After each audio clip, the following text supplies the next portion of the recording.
But you know the business. And I know the chemistry. You are one of the rare guys that is, you're a big investor, you're deep in the tech world, but yet you seem to have a very balanced perspective in terms of how to live life, as opposed to not just be entirely focused on success and financial success and tech investing, but rather how to live your life in a happy way. That's an odd balance. Yeah, I think the reason why people like hearing me is because if you go to a circus and you see a bear, right, that's kind of interesting, but not that much. If you see a unicycle, that's interesting, but you see a bear on a unicycle, that's really interesting, right? So when you combine things you're not supposed to combine, people get interested. It's like Bruce Lee, right? Striking thoughts, philosophy plus martial arts. And I think it's because at some level all humans are broad. We're all multivariate, but we get summarized in pithy ways in our lives, and at some deep level we know that's not true, right? Every human basically is capable of every experience and every thought. You're a UFC comedian, commentator, podcaster, but you're also more than that. You're also father, lover, thinker, etc. So I like the model of life that the ancients had, the Greeks, the Romans, right? Where you would start out and when you're young, you're just like going to school, then you're going to war, then you're running a business, then you're supposed to serve in the Senate or the government, then you become a philosopher. There's sort of this arc to life where you try your hand at everything. And as one of my friends says, specialization is for insects, right? So everyone should just be able to do everything. And so I don't believe in this model anymore of trying to focus your life down on one thing. You've got one life, just do everything you're going to do. Yeah, I couldn't agree more. And I think that sometimes people find certain success in whatever the endeavor is, and then they think that is their niche, and they stick with it, and they never change, and they do it almost out of fear. Well, it's hard because there's the analogy around mountain climbing. Like if you find a mountain and you start climbing and you spend your whole life climbing it, and you get, say, 2/3 of the way, and then you see the peak is like way up there, but you're 2/3 of the way up. You're still really high up. But now to go the rest of the way, you're going to have to go back down to the bottom and look for another path. Nobody wants to do that. People don't want to start over. Yeah. And it's the nature of later in life that you just don't have the time. So it's very painful to go back down and look for a new path, but that may be the best thing to do. And that's why when you look at the greatest artists and creators, they have this ability to start over that nobody else does. Like Elon will, be called an idiot and start over doing something brand new that he supposedly is not qualified for. Or when Madonna or Paul Simon or U2 come out with a new album, their existing fans usually hate it because they've adopted a completely new style that they've learned somewhere else. And a lot of times they'll just miss completely. So you have to be willing to be a fool and kind of have that beginner's mind and go back to the beginning to start over. And if you're not doing that, you're just getting older. Yeah, I don't even know if it's willing to be a fool. It's just, to me, that the most exciting thing is to try to get better at something, to learn at things. It's really exciting when you just have incremental progress in something that you're completely new to.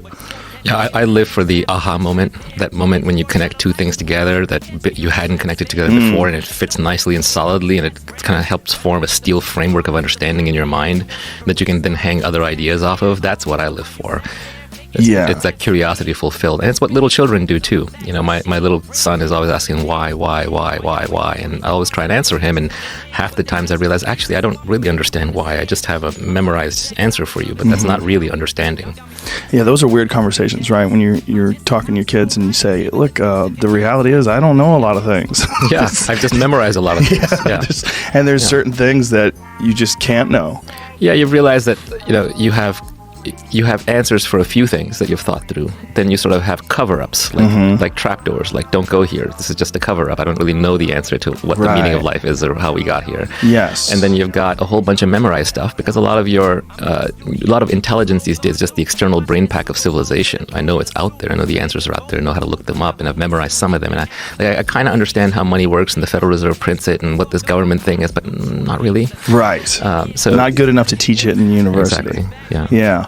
I think people do that with almost everything in life these days, in terms of have a one page, a one sheet, like a brief summary of what and the explanation for what this very complex subject might be. TLDR, right? Don't give me the lecture, give me the book. Don't give me the book, give me the blog post. Don't give me the blog post, give me the tweet. Don't give me the tweet. I already know. Yeah, I got really fascinated by the way you read, because I thought there was something wrong with me by doing that. But you don't really just read a book to completion. You read and then you pick something else up and you just kind of go based on your whims, whatever you're interested in. Well, I was raised by a single mom in New York, and she used the local library as a daycare center because it was a very tough neighborhood. And so she would basically say, when you get back from school, go straight to the library and don't come out until I pick you up late at night. So I used to basically live in the library, and I read everything. I read every magazine. I read every pictograph. I read every book. I read every map. I just ran out of stuff to read. I just read everything. So I got over this idea of that reading a large number of books or reading a book to completion as a vanity metric. Because really, when people are putting up photos on Twitter and Instagram of, look at my pile of books that I'm reading, it's a show-off thing. It's a signaling thing. Yeah, right? sure. And the reality is, I would rather read the best 100 books over and over again until I absorb them, rather than read all the books. Right. Yeah, because your brain has finite information, finite space. You get enough advice, it all cancels to zero. There's a lot of nonsense in books out there too. So I don't read anymore to complete books. I read to satisfy my genuine intellectual curiosity.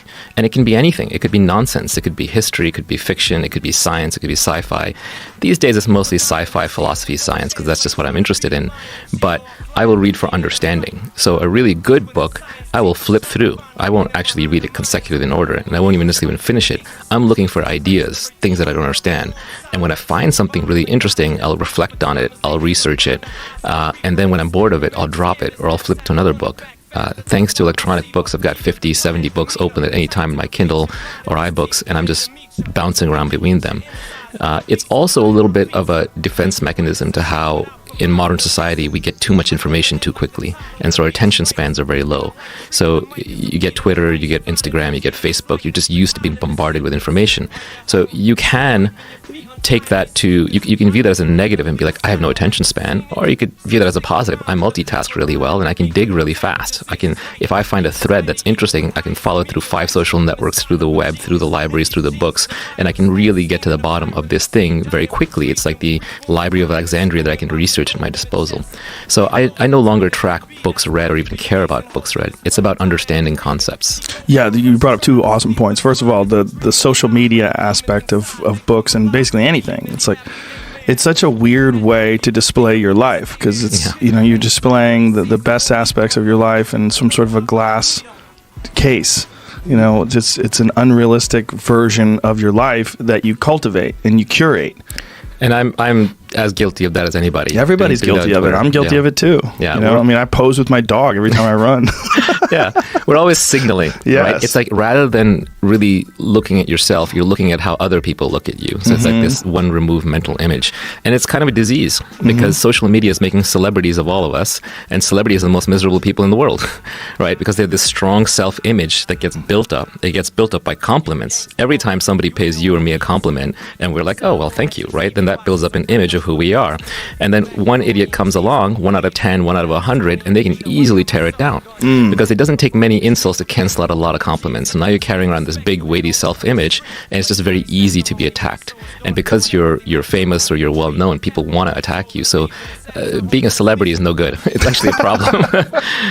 One of my tweets is, and these are all reminders to myself, is you want to be rich and anonymous, not poor and famous. Right? There's benefits to it. Of course. But we wouldn't do it. It has unusual problems that you don't get trained for, and you really will not understand unless you experience it. I was having this conversation with my wife. We were talking about people that just come up to you and they don't care what you're doing. They don't care if I'm with my daughter, if I'm holding her, if I'm feeding her, if we're in the middle of an intense conversation. She's crying. She could be crying, and some bro will come over and just immediately have to take a picture. Doesn't care. His needs supersede the daughter.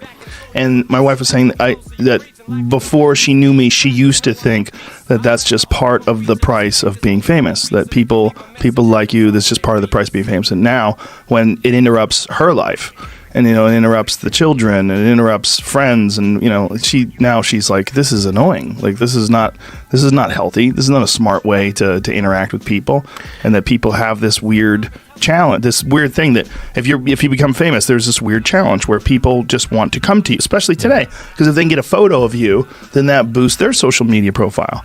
Like, hey, I'm sitting here with Naval. Look at that smile. Hey, man, Anonymity is a privilege. On the other hand, it's self-inflicted. I mean, we brought it on ourselves. Yeah, I don't think we knew what it was, though. We did, but we carry on. So it tells us we are getting something out of it. So, there are times when someone will approach me in public and I'm a little resentful. And there are other times when I'm just like, actually, I'm really grateful that, I worked for this. I got this. Right. This is the payoff. Just embrace it, smile, grin and bear it, meet But someone you have new. a different sort of celebrity, too, right? You're a hero amongst investors and you've just I'm been a hero among young male geeks.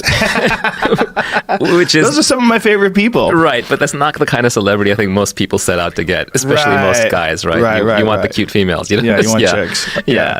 I look at my brief little YouTube clips. I have a tiny little podcast going now, and it's like 95% male.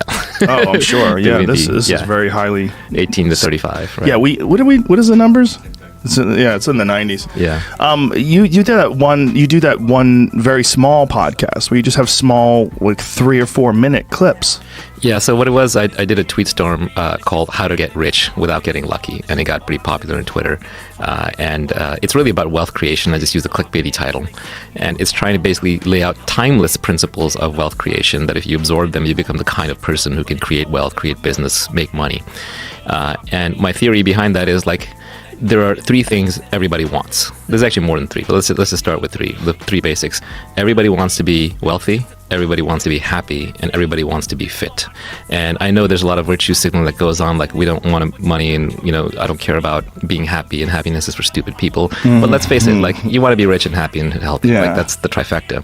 Now, of course, you also want an internally calm state of mind. You want a loving household. So there are other things that come into it, but those 3, I think they can actually be taught, right? And a fitness, I'm not going to teach. There are a lot of people who you've had on here, including yourself, who know a heck of a lot more about fitness and health than I do. But I was born poor and miserable, and I'm now pretty well off, and I'm very happy. And I worked at those, and so I've learned a few things. There are some principles, and so I try to lay them out, but in a timeless manner where you can kind of figure it out yourself. Because at the end of the day, I can't really teach anything. I can only inspire you and maybe give you a few hooks so you can remember things when they happen, or put a name to them. So this podcast actually ended up explaining this tweet storm. So there's a tweet storm with like 36, 38 tweets, got very famous, got translated into dozens of languages. And these were principles that I came up with for myself when I was really young, around 13, 14. And I've been carrying them in my head for 30 years. And I've been sort of living them. And over time, I just realized, like, sadly or fortunately, the thing that I got really good at was looking at businesses and figuring out the point of maximum leverage to actually create wealth and capture some of that. And do it in a very long-term kind of way, not the banker crash the economy, get bailed out kind of way, but build businesses and help people and provide value kind of way, especially when applied to modern technology and leverage in this age of infinite leverage that we live in. So the podcast is just explaining each tweet. So these are little 3, 4, 5 minute snippets. I don't like to say the same thing twice. I don't like to explain in detail. I feel like if you have something original and interesting to say, you should say it. Otherwise, it's probably been said better. So that podcast tries to be information dense. It tries to be very concise. It tries to be high impact. It tries to be timeless. And it has all the information. I think you need the principles that if you absorb these and you work hard over 10 years, you'll get what you want. So I've got the one on wealth creation. I'm going to attempt to do one on happiness is a big word, but happiness and inner peace and calm and all that. Because what you want is, you don't want to be the guy who succeeds in life while being high-strung, high-stress, and unhappy and leaving a trail of emotional wreckage with you and your loved ones. Which is more common than not. Yeah, because you got to focus, and it's very hard to be great at everything. You want to be the guy or the gal who gets there calmly, quietly, without struggle. You want to be the person who's when there's a crisis going on, you want to be the calmest, coolest cucumber in the room who still also figures out the correct answer. If you can be. One of the things that you were saying is that you feel like happiness is something that you can learn, and then you can teach yourself to be happy, even just by adopting the mindset that you are a happy person and proclaiming that to your friends. And so you've sort of developed a social contract. I'm a happy person. And then, I have to live up to that. Yeah, I've got hundreds of techniques. But how did you develop that one? There's social consistency, right? Humans have a need to be highly consistent with their past pronouncements. So the way I started my first tech company was I was working inside a larger organization, and I told everybody that I was going to go start a company. I was like, I hate this place. I'm going to do my own thing. I'm going to be a successful entrepreneur. 6 months pass, 9 months pass. Then people start getting, you're still here? I thought you were going to go start a company. Are you lying? Right? That was the implication.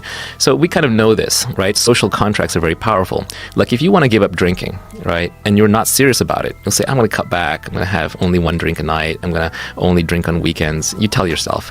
But if you're serious, you'll announce it on Facebook. You'll tell all your friends. You'll tell your wife. You'll say, I'm done drinking. I'm throwing everything out of the house. You'll never see me drink again. When you say that, you know you're serious. So I think a lot of these are choices that we make. And happiness is just one of those choices. And this is unpopular to say because there are people who are actually depressed, chemically or what have you. And there are people who don't believe that it's possible because then it creates a responsibility on them. It says, oh, now you're saying if I'm not happy, that's my fault. I'm not saying that, but I'm saying that just like fitness can be a choice, health can be a choice, nutrition can be a choice, working hard and making money can be a choice, happiness is also a choice. If you're so smart, how come you aren't happy? How come you haven't figured that out?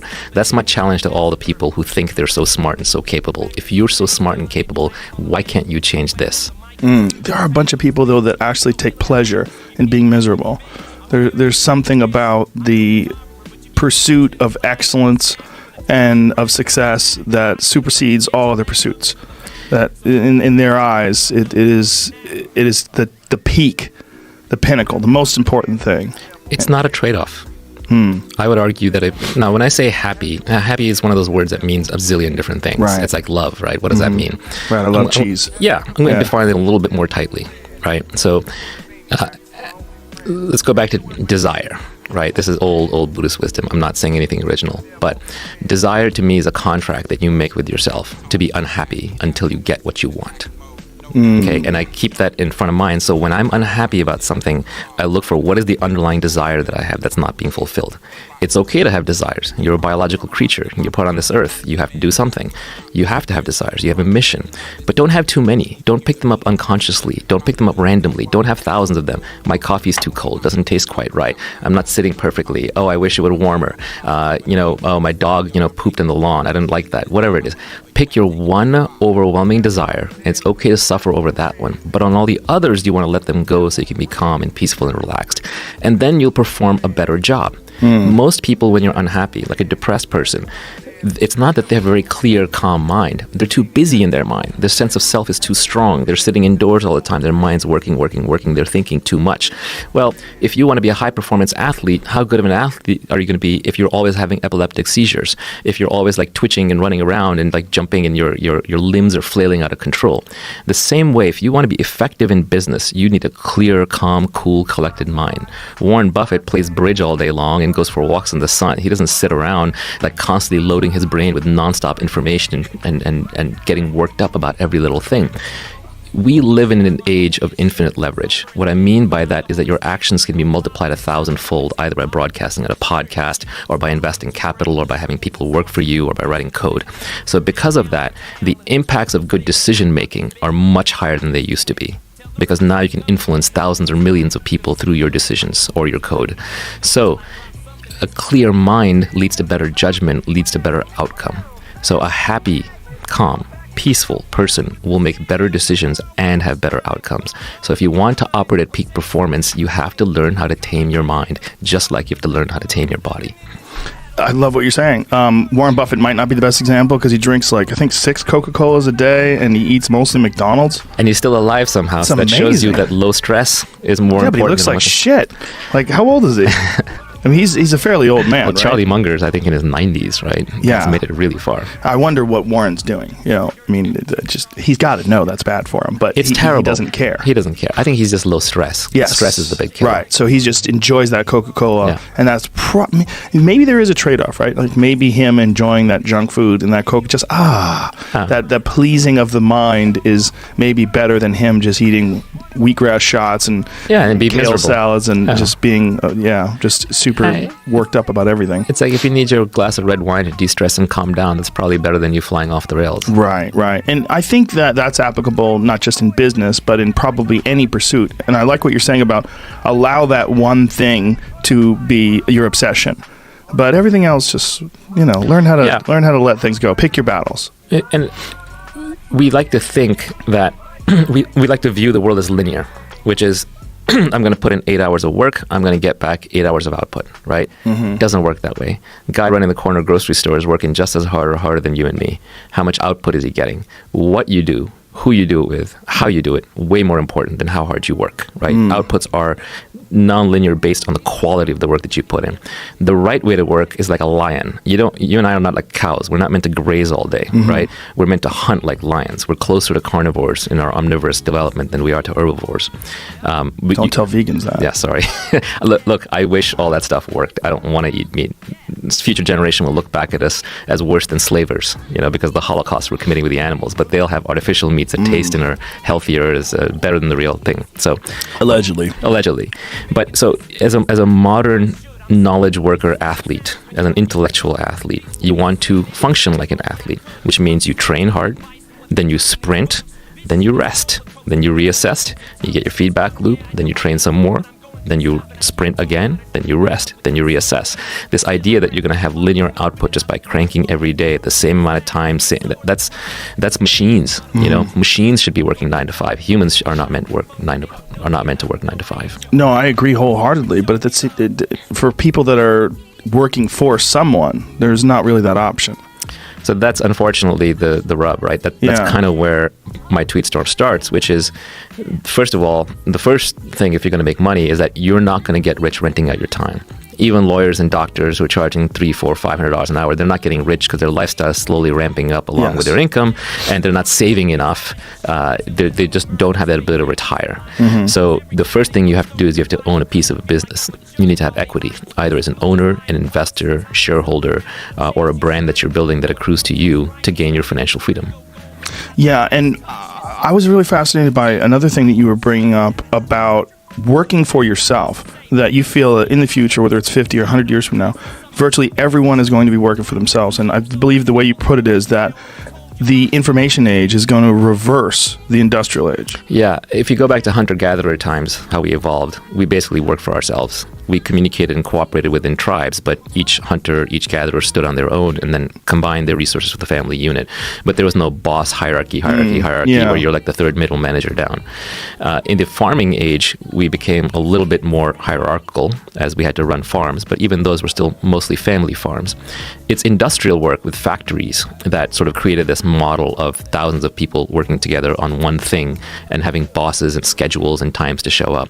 The reality is, if you have to go, I don't care how rich you are, I don't care whether you're like a top Wall Street banker, if you have to go, if somebody can tell you when to be at work and what to wear and how to behave, you're not a free person. You're not actually rich.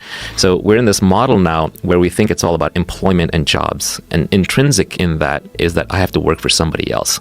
But the information age is breaking that down. So Ronald Coase is an economist who has this Coase theorem, a very famous theorem, but it basically just talks about why is a company the size that it is? Why is a company one person instead of 10 people, instead of 100, instead of 1,000? And it has to do with the internal transaction costs versus the external transaction costs. Let's say I want to do something, let's say I'm building a house, and I need someone to come in and provide the lumber. I'm a developer, right? Do I want that to be part of my company? Or do I want that to be an external provider? A lot of it just depends on how hard it is to do that transaction with someone externally versus internally. If it's too hard to keep doing the contract every time externally, I'll bring that in-house. If it's easy to do externally and it's a one-off kind of thing, I'd rather keep it out of the house. Well, information technology is making it easier and easier to do these transactions externally. It's becoming much easier to communicate with people. Gig economy, I can send you small amounts of money. I can hire you through an app. I can rate you afterwards. So we're seeing an atomization of the firm. We're seeing the optimal size of the firm is shrinking.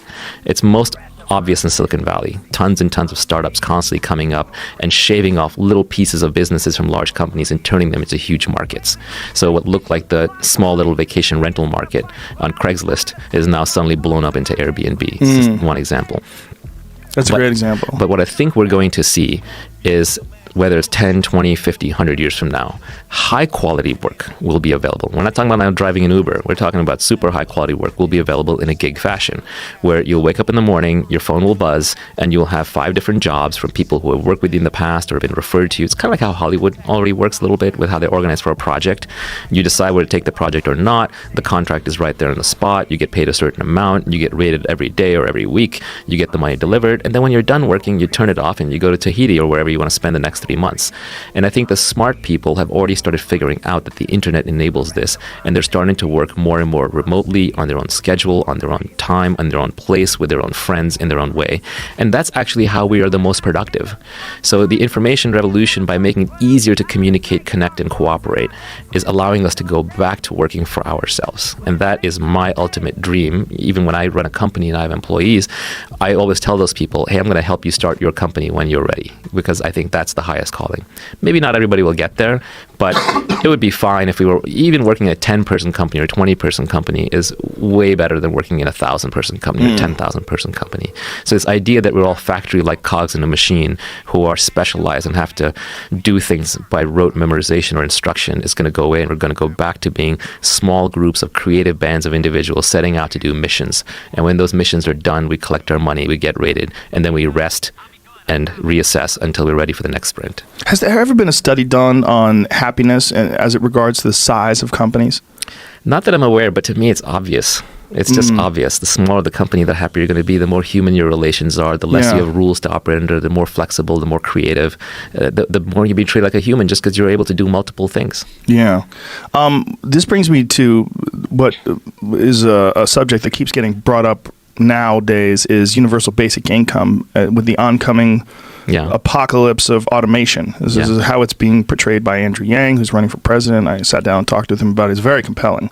And he's a very smart guy, and he's an entrepreneur himself. And when he starts talking about automation and how it's going to just eliminate massive amounts of jobs and leave people stranded, what do you? When I know you're a guy who thinks about the future, and I'm going to take the unpopular point of view on this. I think it's a non-solution to a non-problem. And I mean that in the sense that automation has been happening since the dawn of time. Man, when electricity came along, that put a lot of people out of work. Did it? Right. A lot of people carrying buckets of water and lighting lamps and all those kinds of things. And this was the concern with factories as well. Yeah, right? Everything. Literally every single thing that comes Even along. the printing press. Absolutely. Right? And what it does is it frees people up for new creative work. So the question is not, is automation going to eliminate jobs? There is no finite number of jobs. We're not like sitting around dividing up the same jobs that were around since the Stone Age. So obviously new jobs are being created, and they're usually better jobs, more creative jobs. So the question is, how quickly is this transition going to happen? And what kinds of jobs will be eliminated, and what kinds of jobs will be created? It's impossible looking forward to predict what kinds of jobs will be created. If I told you 10 years ago that podcaster was going to be a job, or that playing video games is going to be a job, or commentating on video games is going to be a job, you would have laughed me out of the room. Those are nonsense jobs, but yet here we are. So society will always create new jobs. Civilization creates new jobs, but it's impossible to predict what those jobs are. So the question is, how quickly is that transition happening? Well, the reality is, even though everybody keeps talking about this automation apocalypse, we're at a record low unemployment. Explain that. Where's the transition? Donald Trump. That's how. All I'm saying is, it's. I don't see it in the numbers. I don't see it actually happening. So the question is, how quickly can you retrain people? So it's an education problem. The problem with UBI, there's a couple of problems with UBI. One is you're creating a slippery slide transfer straight into socialism, right? The moment people can start voting themselves money combined with a democracy, then it's just a matter of time before the bottom 51 votes themselves everything in the top 49. Yes. And and by the way, slippery slope fallacy is not a fallacy. I know people like saying that, but they haven't thought it through. But the moment you start having a direct transfer mechanism like that in a democracy, you're basically doing it with capitalism, which is the engine of economic growth.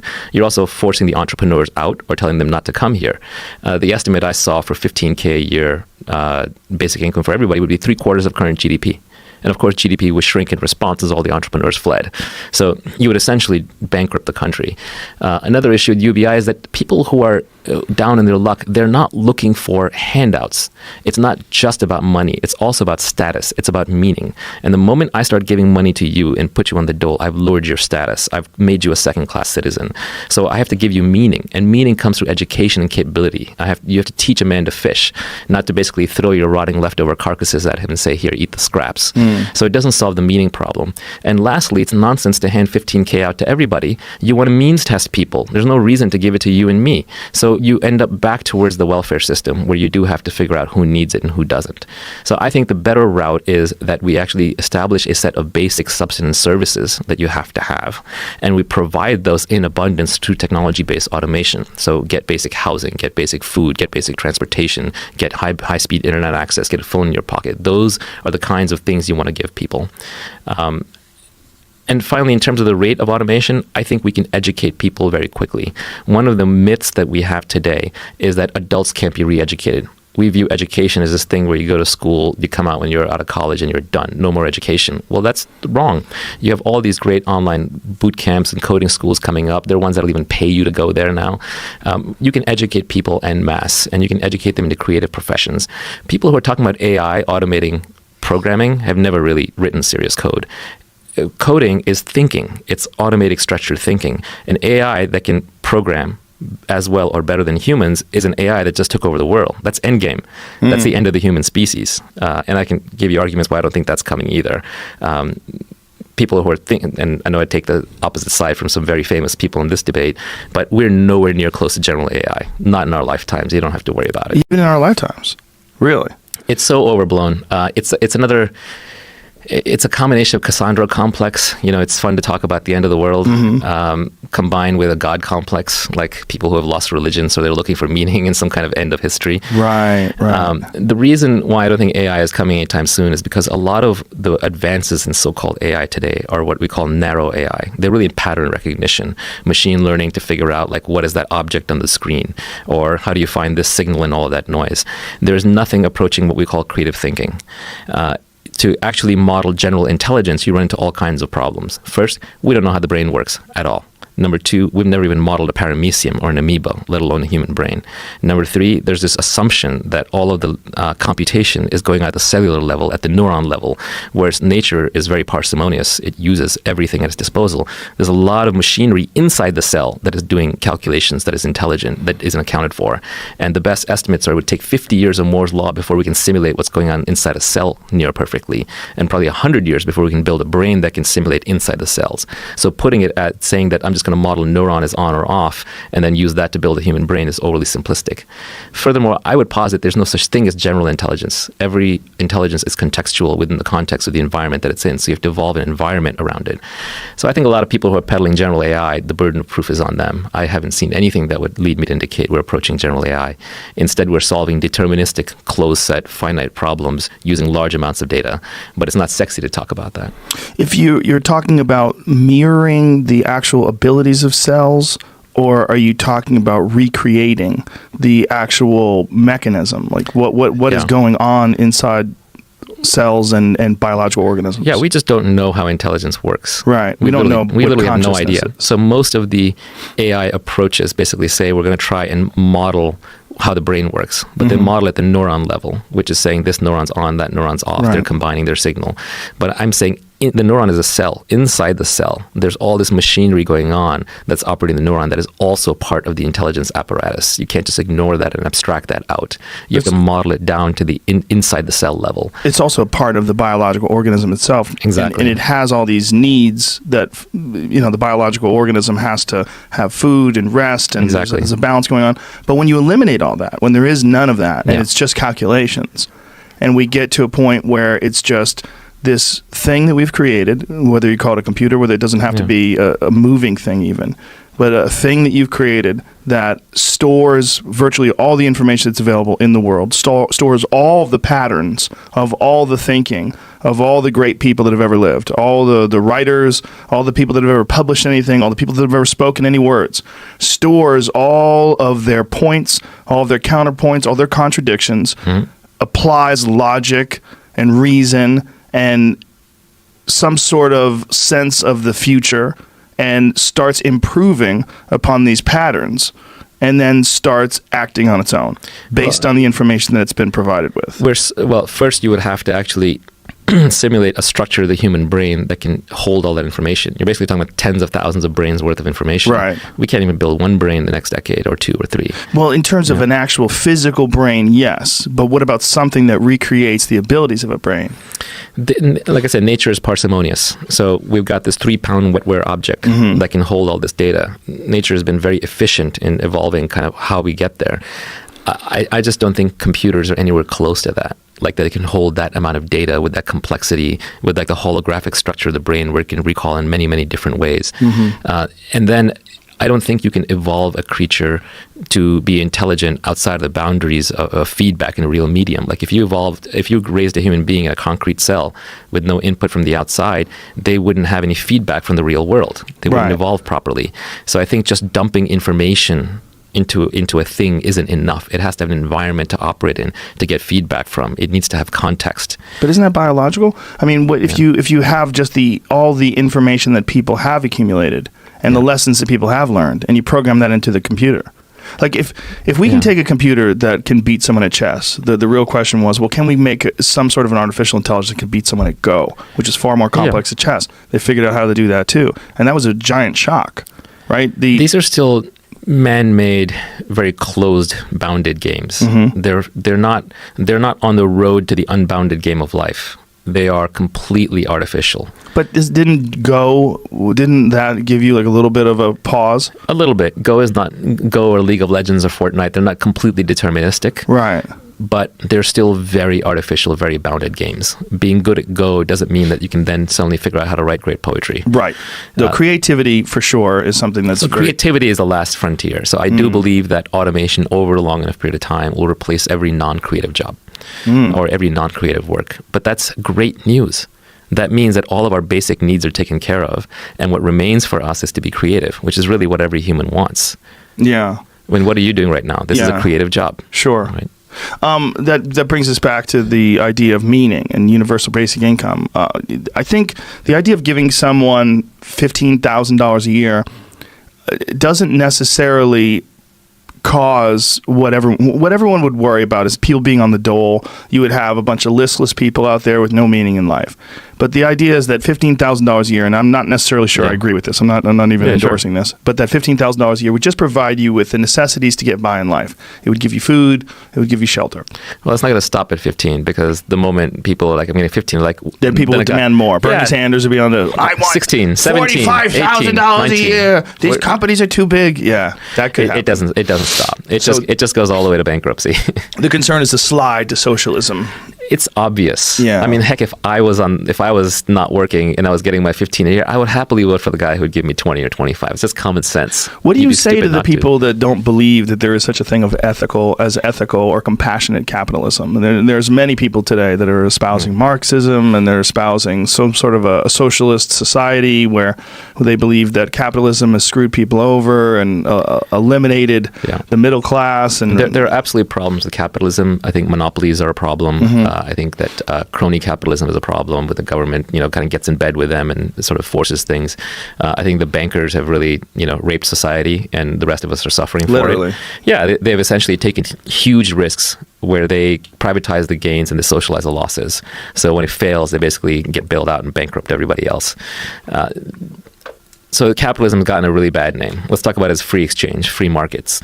Free markets and free exchange are intrinsic to humans. From when the first person started a fire and somebody came along with a deer and said, hey, if I cook my deer on your fire, I'll share some of it with you, right? So specialization of labor, we trade, that's built into the human species. Basic math comes from accounting, keeping track of debts and credits and so on.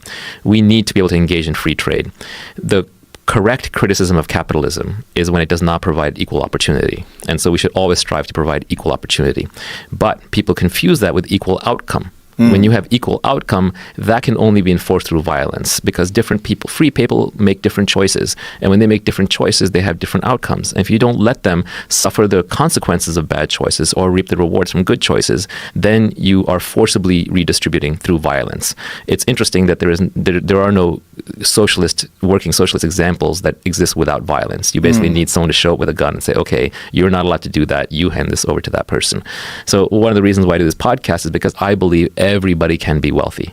everybody. It's not a zero-sum game. It is a positive-sum game. You create something brand new, you exchange it with me for something brand new I've created. There's higher utility for both of us. The sum of the value created is positive. It's not like status, where it's like you're higher up, I'm lower down. You're president, so I must be vice president. You're a +1, I'm a -1, and has to cancel the zero. We should be all for playing positive sum ethical games. The problem is because of these looters who have ruined capitalism's name, that then you get socialists coming in and saying, burn the whole system down. Right. You burn the whole system down, we end up like Venezuela or the former Soviet Union. You don't want to be a failed socialist states with emaciated teens hunting cats in the streets to eat, right? That's literally what happens in some of these places. So I think it's very important not to destroy the engine of progress that brought us here. Yeah, the idea that socialism just hasn't worked yet.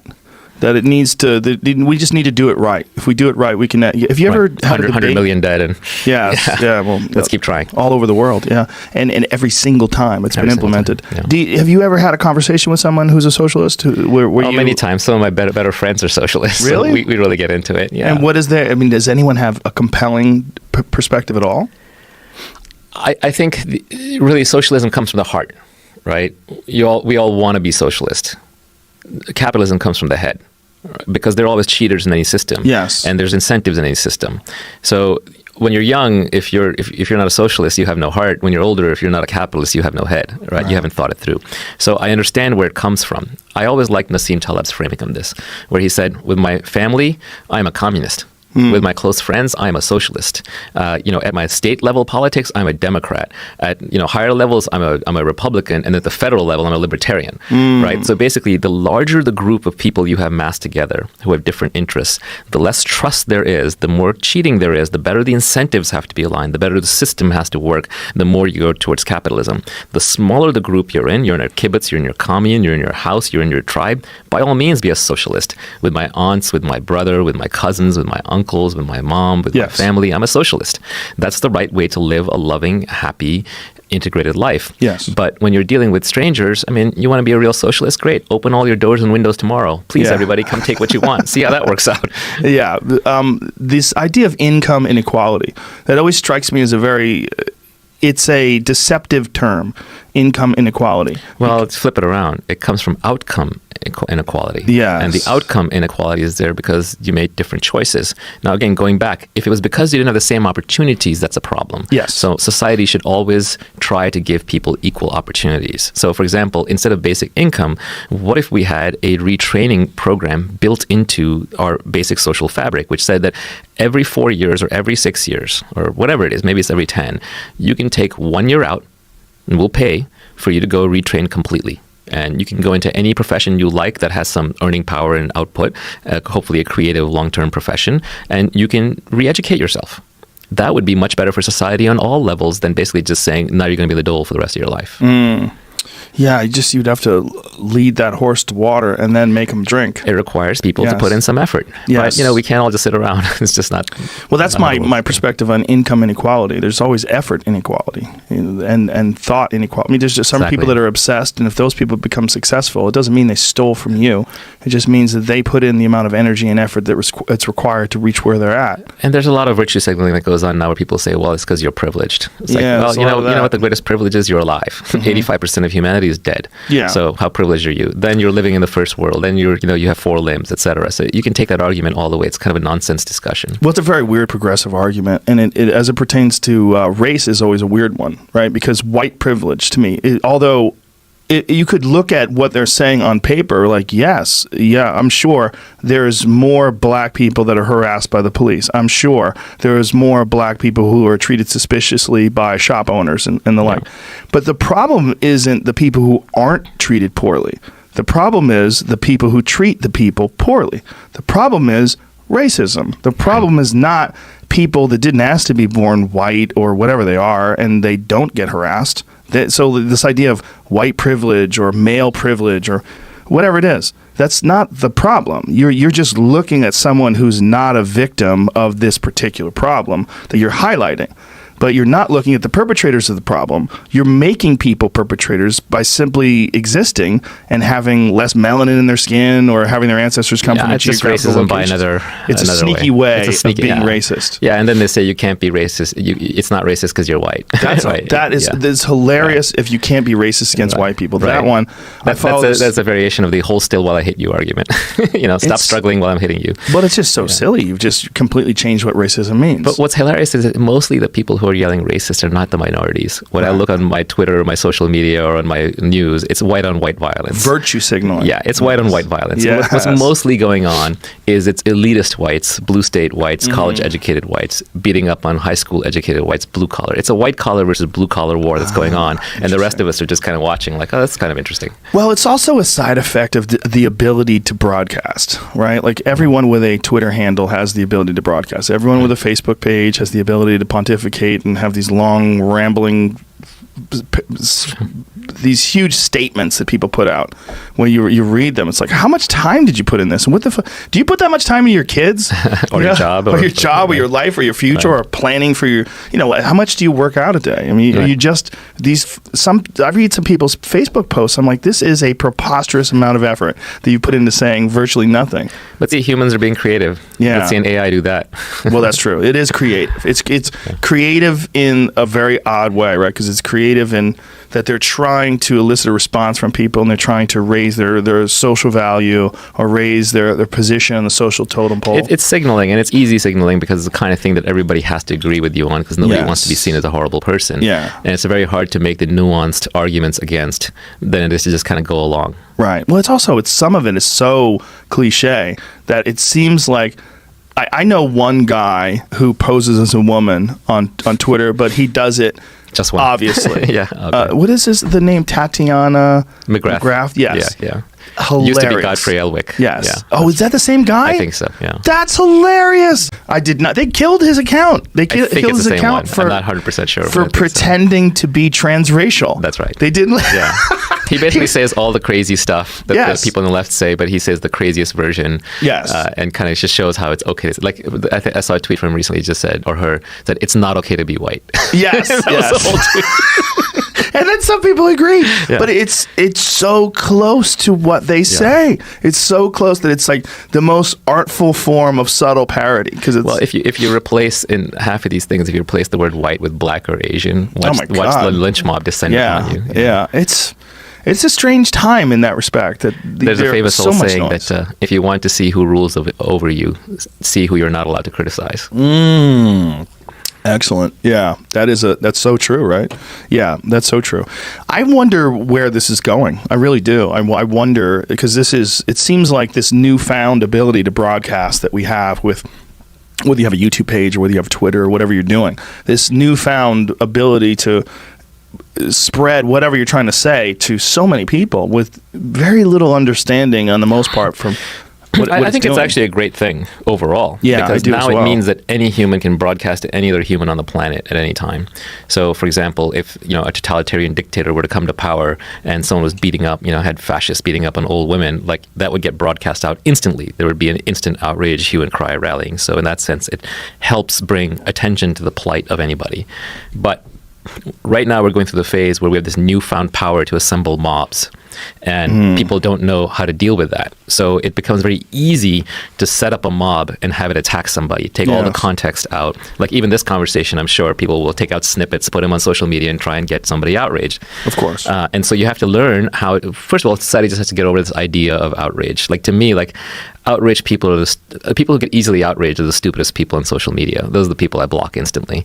It's just kind of very low level thinking, right? These are the foot soldiers in the mob. Eventually, society just has to get over it. They have to understand that these are all snippets being taken out of context. These are doctored video clips. These are just someone who's trying to get outraged over something. Eventually, there will also be anti-mob tactics. Like, for example, if I go to someone's Twitter feed and all it is full of political ranting, raving, conspiracy theories. Do I want to work with this person? Do I want to associate with this person? Do I want to be friends with this person? Their mind is just cluttered with junk. Now, I don't necessarily blame them. I think that the human brain is not designed to absorb all of the world's breaking news, 24/7 emergencies injected straight into your skull with clickbait headline news. If you pay attention to that stuff, even if you're well-meaning, even if you're sound of mind and body, it will eventually drive you insane.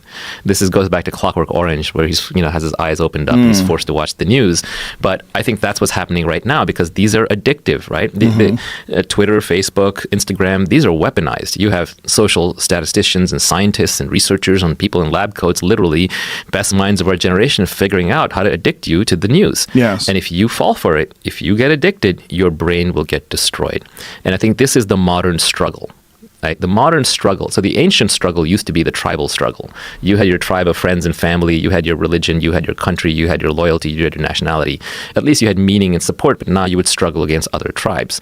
Modern life, we're so free, everything's become atomized. We stand alone. You live in your apartment alone. You live in your house alone. Your parents don't live nearby. Your friends don't live nearby.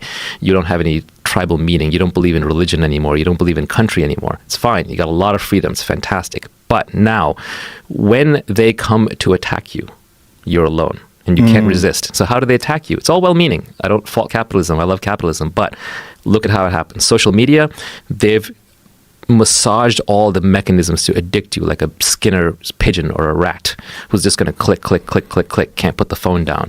The food, they've taken sugar and they've weaponized it. They've put it into all these different forms and varieties that you can't resist eating.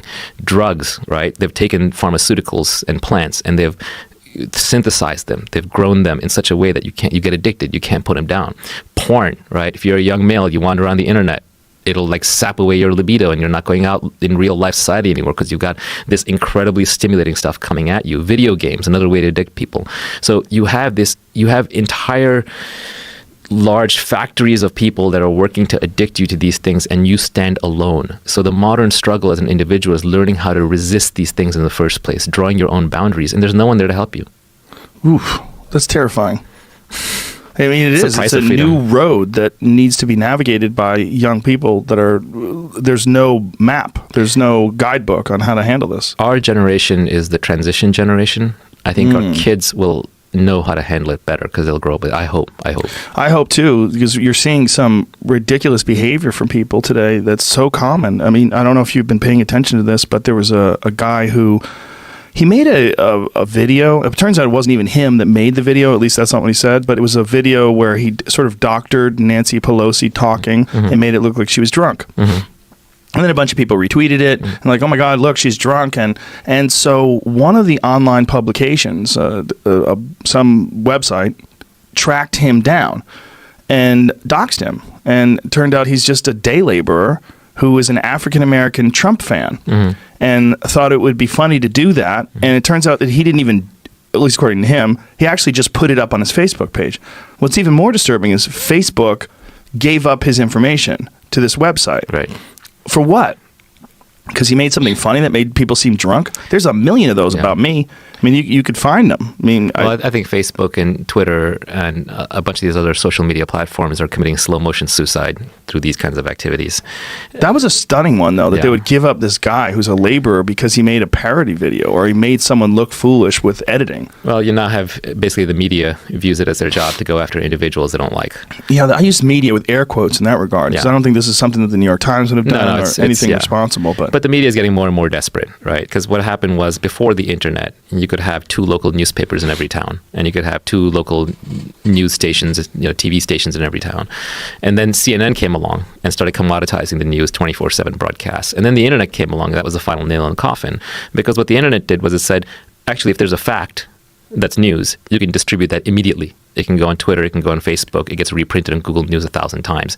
You go on Google News, you're like, okay, what's a piece of news? Which source? And 3,000 other articles. Too many, right? Yeah. So news has become commoditized. So the entire news media has shifted into peddling opinions and entertainment. Yes. And so now they've become a variation between like cheerleaders, shock troops, enforcers, talking heads. So these are now propaganda machines signaling for their tribes. There's a right-wing one, there's a left-wing one, right? There's the alt-right, there's control left, and the two of them are just fighting it out using their various media organs and memes. So basically, when you see one of these news organizations doxing an individual, that's like a tank running over a soldier, right? That's what's going on. It's just war. And so there's no such thing anymore as a neutral media commentator. The illusion of objectivity that journalism had is lost. There's no longer one guy like a Walter Cronkite that everyone's going to listen to. Yeah. It's now all just shock troops fighting wars with each other. How does this play out? Have you thought about it? Yeah, a little bit.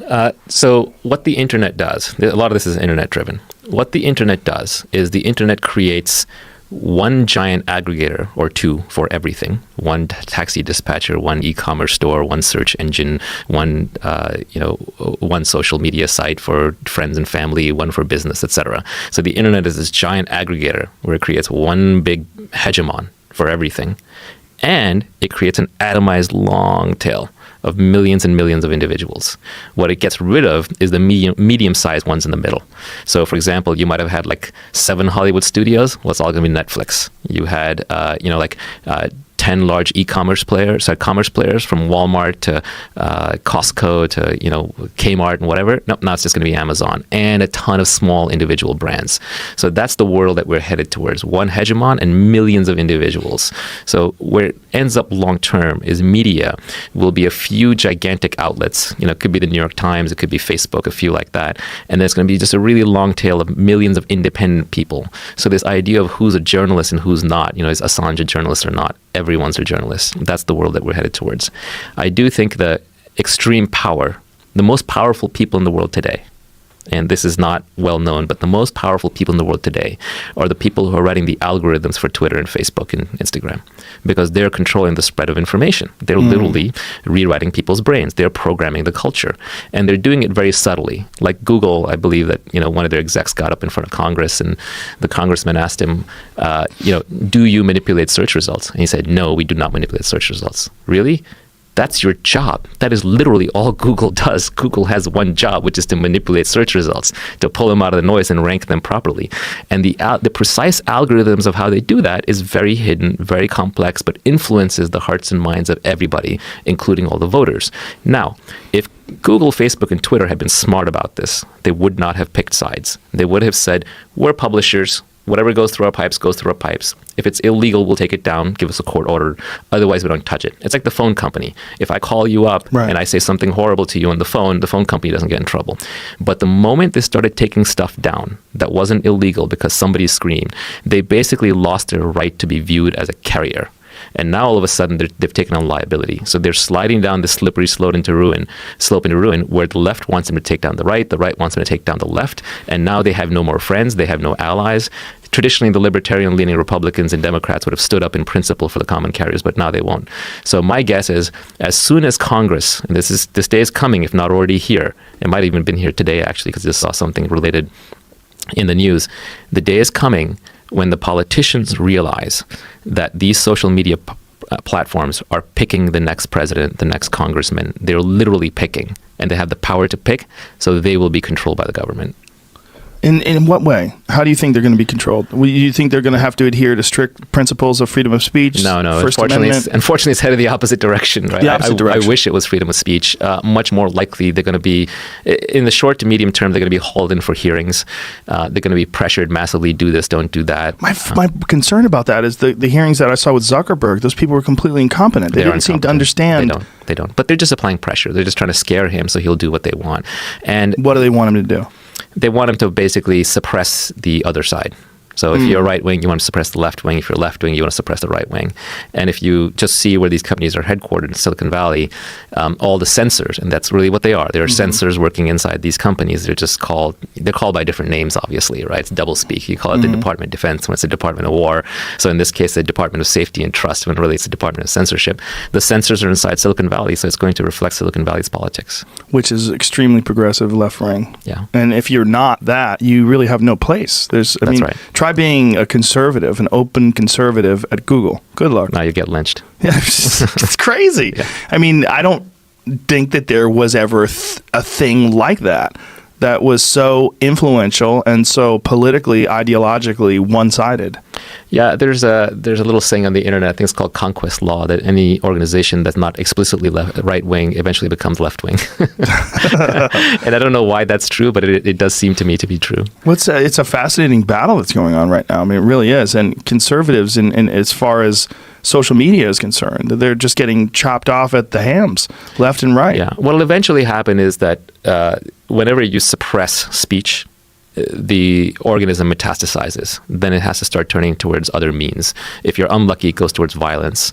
If you're lucky, they find other outlets. I think what will happen is we will start creating decentralized media that's not owned by any single entity, that can't be suppressed or shut down, that will then start spreading these various things. And that will take the place of Twitter or Facebook or That's what right, have you. but it's going to take 10 years, 20 years. It's not least. overnight. Well, Twitter took 10 years to get to the point where it's at this mess right now. But it was so interesting to have Jack Dorsey and to talk to him about where it's going, where he thinks it's going, and his own principles, which he believes that it's a fundamental right. And he believes that freedom of speech is something that we all should have, and that these platforms should essentially be like utilities, like the electric company. Jack is correct, and he has the right vision. It's just he's in an organization where the other individuals in the organization feel differently. Very differently. Yeah. So the organization itself can get hijacked. And his timeline for changing things is like, it's decades.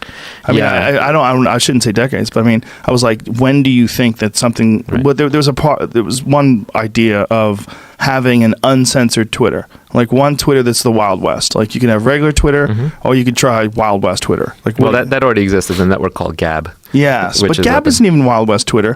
When people dox people, they remove things like that. Yeah, I mean, I think there's certainly lines around violence and illegality that you don't want to cross. But Gab is closer to a free speech platform, but it's still not decentralized. It can still get shut down. It can still get taken out.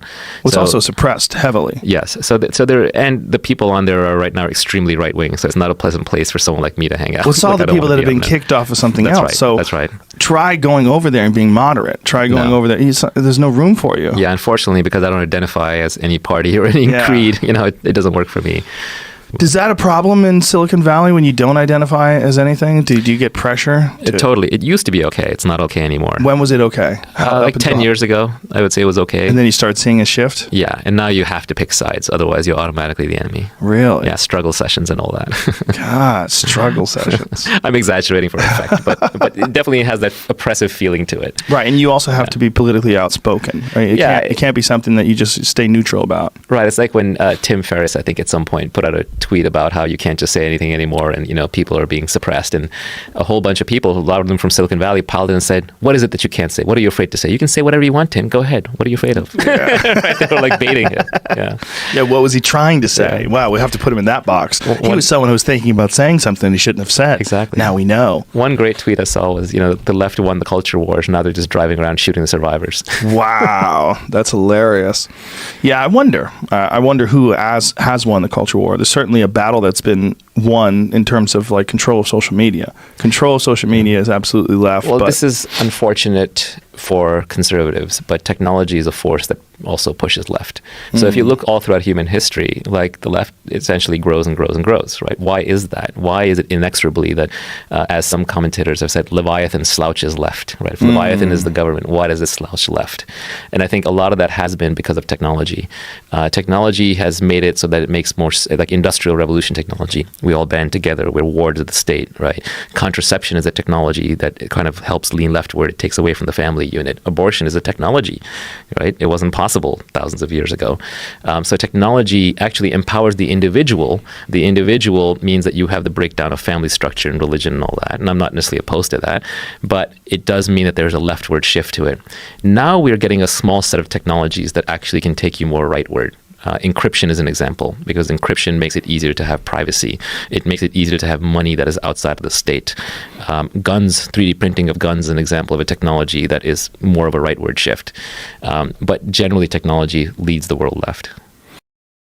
What you really need is vitamin M, money, McLaren, Mercedes, Money Lab Insights. Subscribe.